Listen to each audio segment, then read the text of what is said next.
Alô, alô, Marciano. Alô, alô, moça da favela. Alô, alô, seu Chacrinha. Alô, alô, Paula Pantoja. Alô, alô, Raquel Danzicut. Antônio Leitão. Alô, alô. Estamos aqui começando com mais um Camaleon Podcast, uma iniciativa do Instituto Camaleon para tratarmos de assuntos relevantes para a sociedade. O Instituto Camaleon é uma OCIP que cuida e desenvolve ações de cultura e educação para pessoas em vulnerabilidade socioeconômica.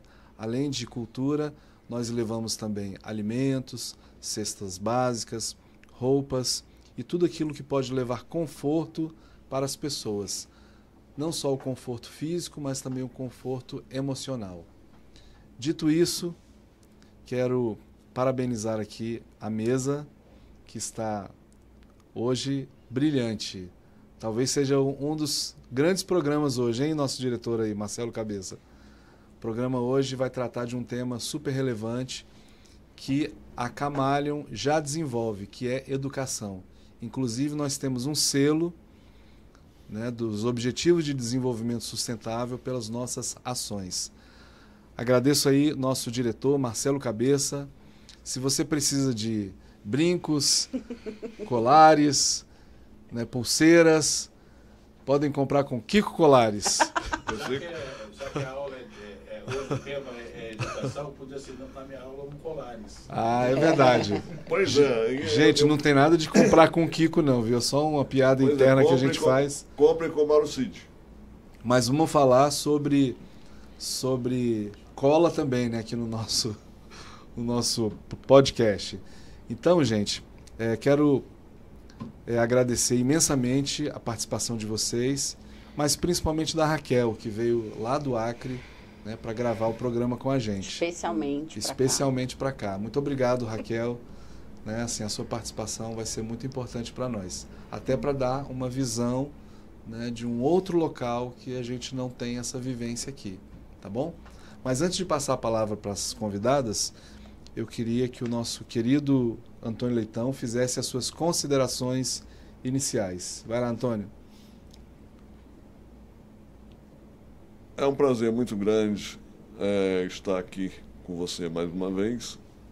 É uma honra muito grande, porque eu sei do seu trabalho, sei do seu espírito, da sua pessoa, da pessoa fantástica que você é e da boa vontade que você tem em relação às coisas de modo geral. E aí, só colocando uma coisa que eu não sei porque que no Brasil isso acontece, quer dizer, as pessoas usam o senso ou o sentimento crítico com a intenção de destruir. E não é essa boa... André, crítica não tem a crítica não tem esse papel. O papel da crítica é colaborativo, é cooperativo. Então, quem acha que está criticando quando tenta destruir alguma coisa, um trabalho ou qualquer coisa do tipo, está sendo uma das piores pessoas do mundo, porque não tem nada a ver com crítica. Crítica é sempre construtiva e como eu já falei, colaborativa e é onde a gente usa mão dadas para poder, como eu digo sempre, vamos agregar para somar e construir. Então é dessa forma que a coisa acontece. Verdade. Obrigado pela oportunidade mais uma vez. Obrigado, Antônio. Para quem ainda não sabe, o nosso amigo professor Antônio, ele é cego de nascença, então me perdoem aí as nossas piadas, mas a gente tem uma amizade de muitos e muitos anos e essa intimidade nos permite, às vezes, brincar, né, com alguma questão ou outra. Tá? Raquel, faça aí as suas considerações iniciais, dá um oizinho aí pra gente. Bom dia a todos, eu sou a Raquel Danzicut, né? Conheci o trabalho do André no Instagram e venho acompanhando há um certo tempo e hoje quero agradecer o convite, né? Para mim é muito importante hoje estar aqui falando de um tema tão atual, né? Necessário, né? Isso, na companhia da Paula, que eu conheci. Bacana. Paula, faça as suas considerações iniciais, dá um oi aí para a nossa audiência. Então, eu agradeço as palavras da Raquel, do professor. E fico muito feliz também de estar aqui, porque eu tive a honra, a satisfação de conhecer o Andrei já há um tempo e conhecer esse lado agregador, né, Andrei? O lado de pessoa comprometida com o trabalho, à frente do Instituto Camalho e da editora, alguém que tem uma seriedade, que tem um compromisso com a sociedade, com as pessoas, com a dor do outro. E eu fico muito feliz de poder colaborar, como o professor falou. Nós estamos aqui colaborando em conjunto, né, professor? Eu, o senhor, a professora Raquel, que veio de tão longe para colaborar com a gente. Então, na verdade, eu tenho mais a agradecer e dizer que eu estou à disposição, eu, a minha empresa, os meus conhecimentos, o mínimo de conhecimento que eu tenho, né, diante de um oceano de conhecimentos, mas que a gente está aqui, está muito feliz. Eu falando pelos meus colegas também, com certeza nós estamos muito felizes de estar aqui hoje. Obrigada. Maravilha. Eu quero dizer para vocês da mesa que a gente pode fazer perguntas um para o outro. Se Paulo quiser saber alguma coisa do Antônio, esteja à vontade. Se Antônio quiser saber alguma coisa da Raquel, né, a gente pode fazer perguntas internas, porque isso vai agregar, né, para a nossa audiência conhecer um pouco mais dos nossos trabalhos. Perfeito. Tá bom? Então, eu queria só começar... Aliás, antes eu quero dizer que o Instituto Camalho agora tem uniforme. Olha aí, ó. Uniforme do Instituto Camalho e o nosso projeto Literatura Cura. Literatura Cura é um projeto super premiado. Sim. Foi já 3 vezes finalista do Prêmio Jabuti, o maior prêmio de literatura do Brasil. Então é um projeto efetivo, né? Antônio já participou e vai participar de outras edições. E nosso projeto, o Cabeça também já participou, né, como técnico. E quero levar vocês todos aí para o projeto, porque acho que é um projeto que dá um resultado efetivo para a sociedade. Eu quero saber do professor Antônio como é que ele vê a questão da acessibilidade nas escolas. Bem, acessibilidade, a melhor acessibilidade chama-se solidariedade. Dito isso, eu coloco que todos precisamos de solidariedade, porque existe uma expressão nova aí na praça, que está virando moda, porque o Brasil é o país da moda, é chamada neurodiversidade, e na verdade todos nós somos neurodiversos, por causa das nossas diversidades funcionais. Ou seja, tanto é que hoje em dia a gente fala muito na questão de altas habilidades. Altas habilidades é porque eu tenho uma alta habilidade, o André tem outra, a Paulo tem outra, a Raquel tem outra, o Marcelo, o Kiko e assim por diante. Então, cada um de nós é bom em alguma coisa, e a Paula foi muito feliz quando ela de alguma forma retomou uma frase do velho conhecido Sócrates, quase que ela diz: sei que nada sei, e é verdade, porque a cada dia o conhecimento se renova na medida em que a gente vai tendo experiências novas. Então, a acessibilidade, André, é acima de toda a boa vontade. Por exemplo, na minha época, eu tive sempre essa mania feia de liderar as coisas, mas o fato é que os meninos, eles na medida que não tinha nada para eu ler, tanto como colega de sala de aula enquanto aluno, quanto também, às vezes, como professor, os meninos liam para mim. Então, isso é solidariedade. Então, que isso fique bem claro, que o que nós precisamos é de espírito colaborativo, onde cada um possa, vamos dizer, empreender empatias diversas em relação às pessoas que o cercam e às vezes e as que aparecem também, para que nós possamos ter uma vida de paz, de luz, de alegria e acima de tudo, baseado na educação, que é a alma da nação. Maravilha. Queria saber da Raquel, como é que é a educação lá no Acre?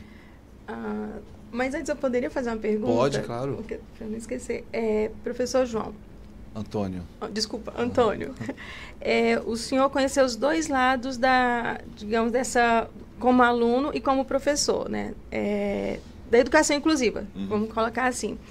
E aí hoje surgiu essa dúvida que quando a gente fala em educação inclusiva, a gente geralmente foca no aluno. E quando a gente tem um professor que também tem essa limitação, como que é trabalhado para, de certa forma, te dar uma ferramenta, facilitar o teu trabalho como professor?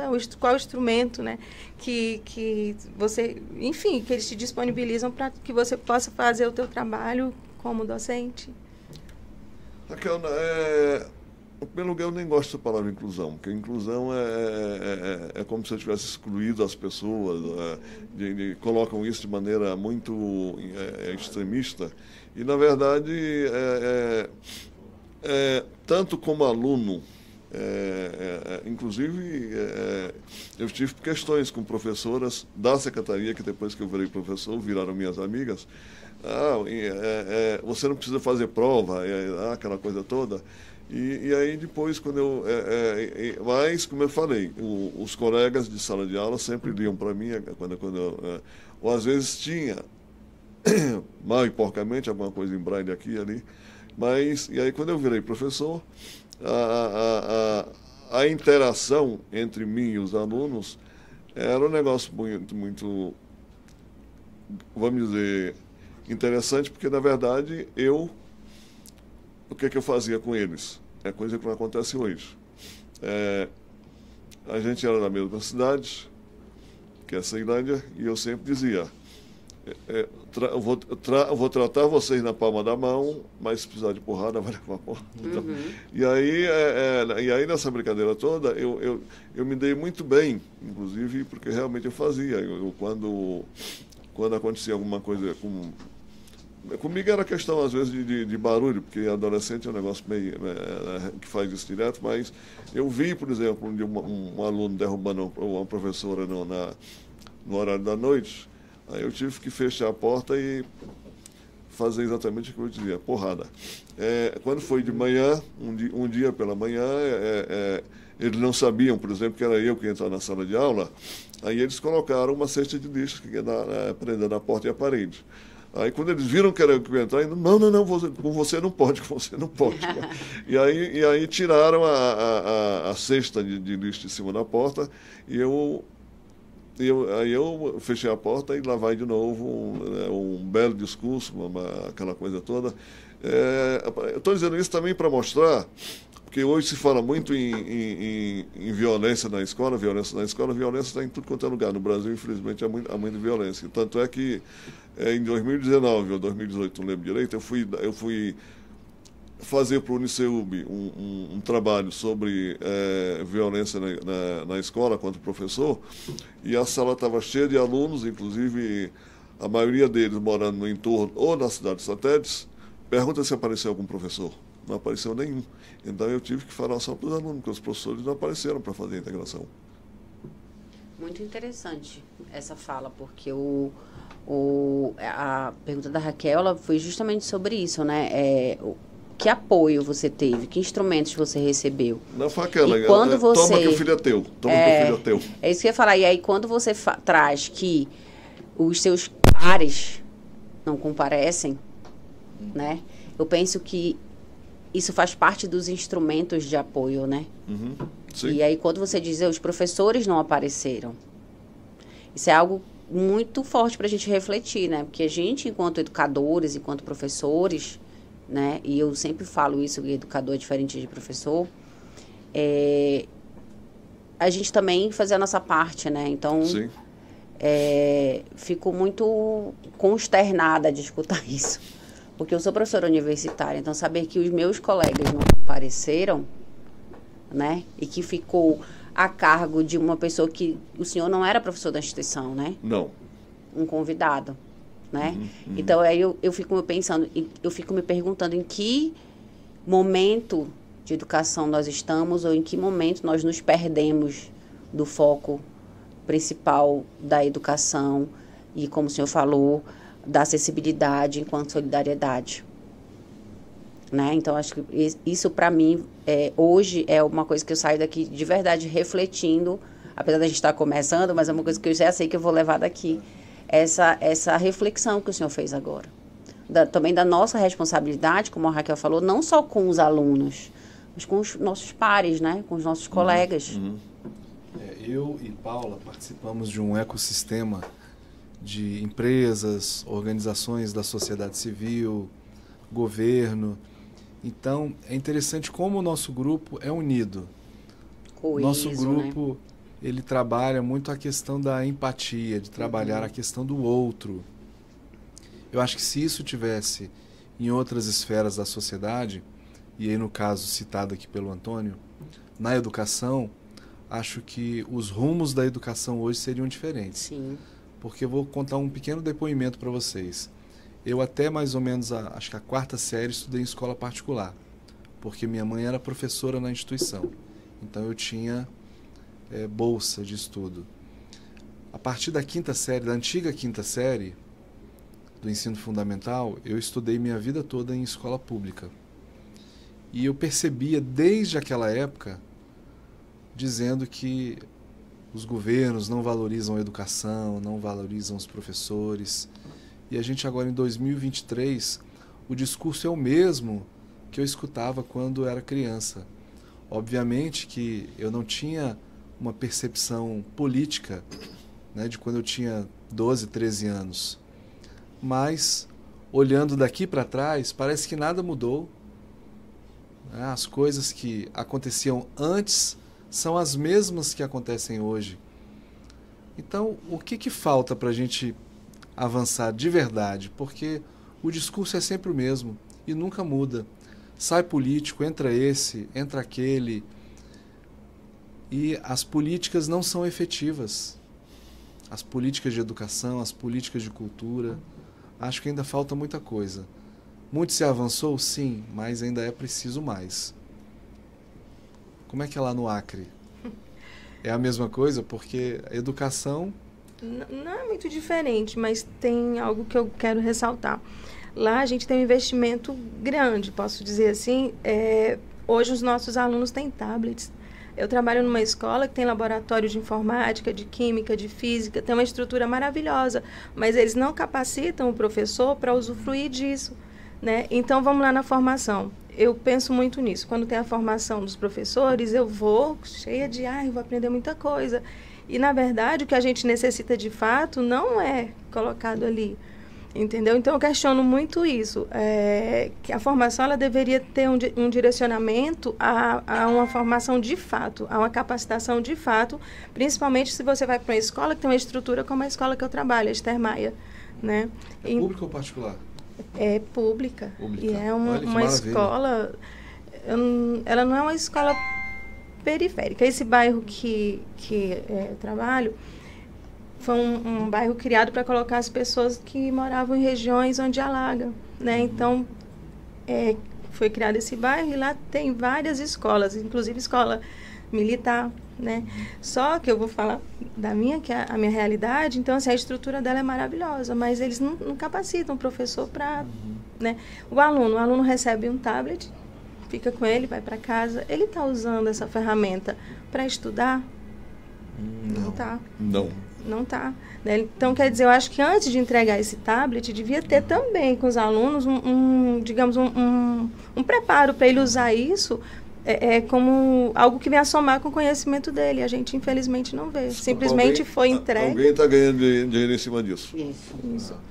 Também, né? Porque eu vejo que... Quer perguntar? Não. Eu vejo essa fala da Raquel como mais uma realidade, né? Porque o que a gente vê? Isso que a Raquel fala do Acre, a gente vê aqui no Distrito Federal, a gente vê no Pará, a gente vê no Amazonas, a gente vai ver em todos os lugares. Por quê? Existe uma estrutura, e geralmente, é uma coisa que eu falo muito, eu sou acadêmica também, eu estou terminando um doutorado, e eu sempre, mesmo sendo empresária, mesmo sendo profissional, eu nunca me afastei da área acadêmica. Então, a gente está sempre, ligado ao ambiente educacional e vendo realidades muito diferentes. Eu tenho hoje 40 anos, eu estudo a vida inteira. Então, eu fui vendo várias etapas de transformações no ambiente educacional. Mas essa é uma realidade que, sim, a gente vê desde lá de trás, né? Como o André falou, o discurso do governo, o governo não faz isso, não faz aquilo, muda governo, entra governo, sai um, entra outro, é a mesma coisa. Mas o que eu acho que, uma coisa que a gente precisa refletir, aí eu me apoio nessa fala da Raquel sobre dar o tablet e tudo mais, a gente está olhando para o efeito, né? A gente não está olhando para a causa, porque isso é só um efeito. Eu dou para ele o tablet. Mas o que está por trás de dar esse tablet para ele? Como o professor falou, tem alguém ganhando dinheiro, né? Tem alguém que não está fazendo controle efetivo daquela política, porque isso está voltado à questão do acesso a tecnologias e novos conhecimentos dentro do ensino. A proposta é boa? Mas eu vejo que ainda falta, e eu falo como administradora, o planejar, entendeu? O organizar, o dirigir, o controlar. Só que não é simplesmente de uma parte. Eu posso estar muito enganada, viu, professor? Porque o senhor tem muito mais experiência nessa área do que eu. Mas eu vejo, assim, que, na verdade, a gente tem que discutir enquanto conjunto de atores e elementos que envolvem isso. Então, não acho que a culpa seja só do governo, não acho que a culpa seja só dos professores, não acho... Inclusive, eu nem gosto de falar de culpa, porque eu acho que é uma palavra muito pesada. Eu acho que a gente tem que discutir em termos de esferas, né? Qual é o papel do governo nisso tudo? Qual é o papel dos pais? Porque cada vez mais a gente tem visto os pais ausentes, tanto da escola pública, quanto da escola particular, quanto da universidade. E aí você me pergunta, mas ele é universitário, o pai tem que ir lá? Não, mas a gente sabe quando o filho tem um certo tipo de acompanhamento, né? Por quê? Porque ele veio lá da escola, então ele já vem, ele chega na universidade já com toda essa bagagem que ele trouxe da escola. E a gente sabe disso. Então a gente tem que pensar, eu penso que a gente tem que eu acho que reprogramar o tipo de educação que a gente está... de educação que eu quero dizer em termos de ensino, né? Que a gente está ofertando. Porque está muito assim, eu jogo meu filho na escola. Eu não, porque eu não tenho filho, né? Mas eu tô falando em termos de pessoas. Eu vou lá e deixo meu filho na escola. Eu sigo muitas redes sociais de coisas de professores, eu vejo pessoal dizendo assim, eu deixei meu filho na escola, a professora, não sei lá, não penteou o cabelo dele. Meu filho, a obrigação não é do professor pentear o cabelo do seu filho. Né? A educação, ela é sua. O ensino é da escola. E a aprendizagem é da escola. Paulo, desculpa entrar na história. Brincando que o brasileiro adora almoço de graça, o brasileiro fala sempre que o pessoal defende, quando a gente fala isso, que de graça até injeção na testa, quer dizer, na verdade as pessoas... tanto é que antes de me aposentar eu passei por uma situação complicada na Secretaria de Educação, mas aí quando eu fui me aposentar, a menina que me atendeu, ela disse, se você não se posicionasse, ninguém estava nem aí para você, mas como você se posiciona, aí eles te punem, eles te perseguem. Então, e aí vem também essa história uai, se o pai não passa o pente na cabeça do filho, quer dizer, é um coitado, é uma vítima, porque ser vítima é muito confortável. E eu não tenho nenhum problema em trabalhar, em dizer isso, não, porque, lamentavelmente, por exemplo, aqui no Brasil, eles são tão adeptos à questão do vitimismo, digamos, a tua empresa concorre com outra empresa, aí você vai falar mal do produto da outra empresa, se por acaso o pessoal perceber que a outra empresa de alguma forma virou vítima, aí eles vão comprar da outra empresa e não da sua. Então é um negócio muito complicado, ninguém assume responsabilidade. Exato. O indivíduo prefere pousar de coitadinho. No geral, né, professor? No geral. As pessoas não se responsabilizam. Exatamente. Eu sempre digo que o aluno, ele chega pra gente, ele é resultado daquele meio que ele vive. Então, a gente fala assim, é muito fácil eu virar e dizer assim, nossa, que aluno mal educado. É muito fácil eu fazer isso. Mas, na verdade, ele é resultado de uma educação familiar, né? Que tem a sua forma de ser e viver, enfim, escolher. Mas eu vejo que existe, sim, como o senhor falou, essa ausência da responsabilização. Por isso que eu estava falando, falta a responsabilização do governo, dos pais, dos professores, porque a gente está falando aqui dos rumos da educação. E que rumo a gente espera que ela siga se eu, enquanto professora, não me responsabilizo com o meu papel, se o gestor público não se responsabiliza com o papel dele, se os pais não se responsabilizam com o papel deles, né? Porque, assim, diferente do André, eu estudei em escola particular a vida inteira. Fiz universidade particular, eu venho de uma família com uma questão financeira que pode proporcionar isso. Porém, a gente não deitou nesse berço esplêndido. Nós todas, a gente estudou. Eu tenho uma irmã médica, uma irmã pós-doutora, outra irmã que está fazendo concurso para o Instituto Rio Branco. Então, assim, a gente lutou pelo Só nosso. Só você que não deu certo, né? Só eu que não dei professor. certo, que virei professora e empresária. Entendeu? Então, assim, a gente não... A gente... não, mas eu entendo as tuas brincadeiras. Mas o que eu quero dizer, assim, a gente não deitou nisso, como o professor falou, a gente não ficou nesse vitimismo de, eu tenho isso, eu tenho aquilo, não sei o quê. Não. Vamos correr atrás. E porque nós tivemos acesso a algumas coisas, a gente se sente hoje na obrigação de fazer coisas, inclusive pelos outros. Né? Então, a gente apoia muitas pessoas, a gente apoia muitos projetos, nós somos efetivas e o André conhece a minha trajetória profissional, acadêmica, eu sou sempre envolvida em projetos sociais, sempre envolvida em projetos voltados à educação, à cultura, porque, para mim, o que transformou minha vida foi a educação. Porque eu podia ter ficado aqui, eu vou ficar aqui, tá tudo bem, minhas contas estão pagas, mas e aí? Pois é, enquanto isso eu nasci cego lá no sertão do Ceará, aí passei por Fortaleza 4 anos no instituto, no internato só para cegos, aí vim para cá e foi onde não me faltaram mãos e também a minha Mas postura. Você viu que a escola de cegos a minha postura não foi uma escola boa, que ele não aprendeu a ver, né? Pois é, mas... Gente, aqui é assim. Mas, pois é, eu não aprendi a ver, mas eu aprendi a tocar. Outros sentidos, isso, né? O que eu acho bacana no Antônio, que ele não é um cego com mimimi, sabe? É o contrário. Antônio Leitão, cego com ampla visão. Tá certo. Né? Para quem entendeu o trocadilho aí. Então só para concluir, quer dizer, se eu fosse outro, que nasceu lá no interior do Ceará, eu estaria com tal do BPC ou qualquer coisa parecida, sendo que a minha inteligência, graças a Deus, me ajudou e muita gente, professor, etc., todo mundo me ajudou e graças a Deus, inclusive esse aqui, André também, a gente sempre teve muito contato, então eu acho que quem quer, não é aquela coisa, não sei o que, é o que quiser, vai onde quiser, igual o morador de rua, mora onde... Não, eu posso até... vamos trabalhar na perspectiva do direito de ir e vir, sim, agora morar onde quiser, não é por aí não. Bacana. Eu queria pegar a fala da Paula, quando ela disse que o pai deixa o aluno na escola, né, e o professor não penteou o cabelo e tal, enfim. Lá onde eu trabalho, a gente tem a tutoria. A tutoria é quando o professor, ele se responsabiliza por alguns alunos. No caso, eu tenho 10 tutorados.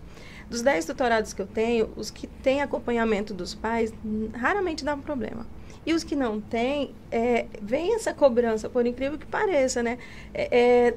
Eles não levam para o lado pedagógico, eles levam para o lado pessoal. E isso acaba te sobrecarregando, porque tu tá ali para desenvolver um trabalho pedagógico. Isso, pedagógico. E de repente uma mãe chega questionando, liga para você fora de horário, professora, minha filha, sabe? E a gente escuta a queixa da mãe e fica, mas esse papel não é meu. Né? Seu papel, né? Isso. Então, nossa, eu tenho visto muito isso. E como trabalhar isso? Né? Como explicar para o pai, eu não sou, esse papel não é meu. E quando a gente fala, ainda tem mães que ficam chateadas e vai lá e quer mudar o tutor. Não, aquela tutora não está servindo para minha filha. Né? Na verdade, é uma ausência de novo, né, professor Antônio, da responsabilização. Pois é, ausência de responsabilização, posicionamento vitimista e autoritarismo.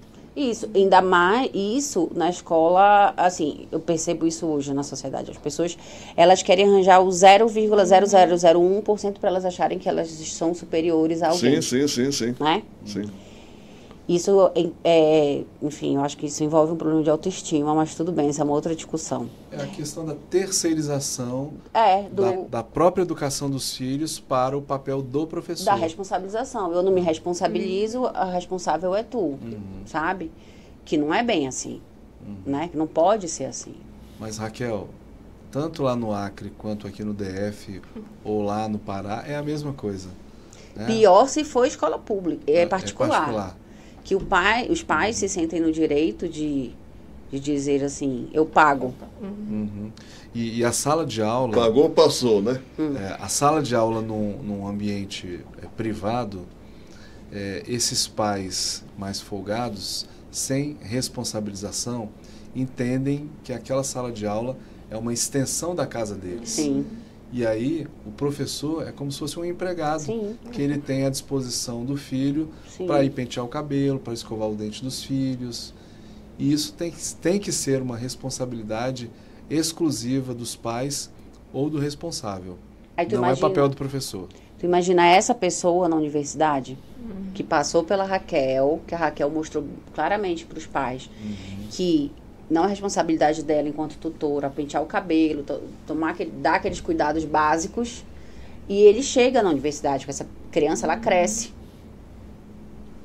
E ela chega na universidade. Então, hoje, a Raquel sabe, o professor Antônio sabe, todo mundo aqui sabe, a quantidade de professores doentes. Né? Com burnout, com depressão, com tendências suicidas. Por quê? Os professores estão exaustos. Porque existe uma cobrança aí no ambiente particular, isso é muito forte, porque envolve matrícula, envolve questão financeira, envolve um monte de coisas. Essa cobrança quanto ao aluno que não pode reprovar, ao pai que vem reclamar. Eu tenho vários amigos que são diretores de escola, eles falam, Paula, o problema não é e nunca foi, nunca será a criança. O problema são os pais. Bacana. Eu quero aproveitar aqui, mostrar o livro Histórias e Vidas Além do Olhar, tá? Que nós citamos num programa passado do professor Antônio Leitão. Aliás, o professor Antônio Leitão é campeão do pico de audiência do nosso podcast. Que no programa dele, ele teve assim, 2 semanas, 200 visualizações. Aí o incauto chega assim, mas 200 visualizações não é muito. Talvez não, mas para o nosso universo é muito.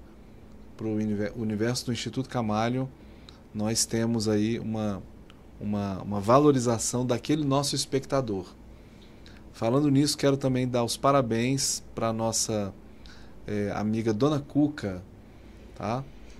Que é parceira aqui do nosso podcast, e o programa dela, a Andréia, minha chara Andréia, também teve uma audiência fantástica, que ultrapassou, viu, diretor? 400 visualizações. Muito bom. Sabe que esse número, o YouTube ele não fala a verdade, né? Na verdade pode ter até 1000 visualizações. É porque ele faz uma média, é uma conta meio que não dá pra gente discutir aqui, mas é uma conta meio algaritma. Você tem que saber, às vezes esses 400 visualizações foram muito maiores. 4 mil. Que bacana. E aí, para concluir então, esse livro ele foi escrito exclusivamente por cegos, ou, para ser o politicamente correto, pessoas com deficiência visual, e o nosso prefaciador é o Antônio Leitão. Então, obrigado, Antônio, mais uma vez. Esse livro foi um sucesso, nosso projeto, ele distribuiu gratuitamente esse livro em todas as bibliotecas públicas e escolares do Distrito Federal, e está disponível em diversas livrarias do mundo, não só do Brasil, mas do mundo, para download gratuito, tá? Gente, o programa é rápido e passa e voa. A gente já está caminhando para o final. Mas antes disso, eu gostaria que a Paula falasse um pouquinho dos processos de educação da Boêmia Negócios. Então, a Boêmia ela é um negócio de impacto socioambiental. A gente trabalha com intermediação para importação e exportação de produtos da sociobiodiversidade e commodities, mas a Boêmia ela tem como um dos seus pilares a educação. que é a educação em termos de aquisição de conhecimento.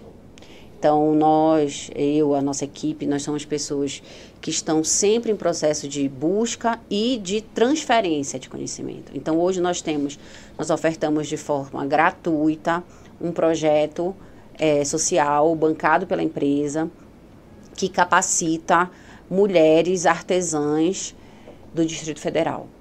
Então, nós apoiamos essas mulheres desde a aquisição de conhecimento quanto ao que é empreender, como empreender, ferramentas, abertura de MEI, abertura de empresa, tudo isso. Então, tudo isso é feito de forma gratuita, porque a gente acredita muito nessa importância desse conhecimento. E, a partir daí, a gente apoia também essas mulheres na estruturação dos seus negócios e, quem sabe, futuramente, elas estarem estruturadas para que a gente possa exportar os seus produtos.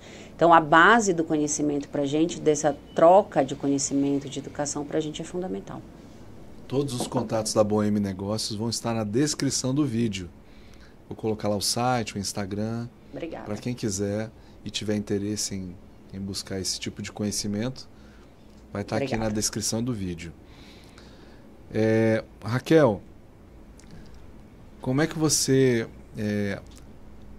analisa assim, os processos qualitativos lá da educação do Acre? Né? Eles se preocupam com isso? Porque hoje em dia tem a tendência de não se preocupar mais com a qualidade do ensino. Né? Porque não se pode mais reprovar, o professor não tem mais essa autonomia. Né? E além de não ter autonomia, o aluno sabe que ele não pode ser reprovado.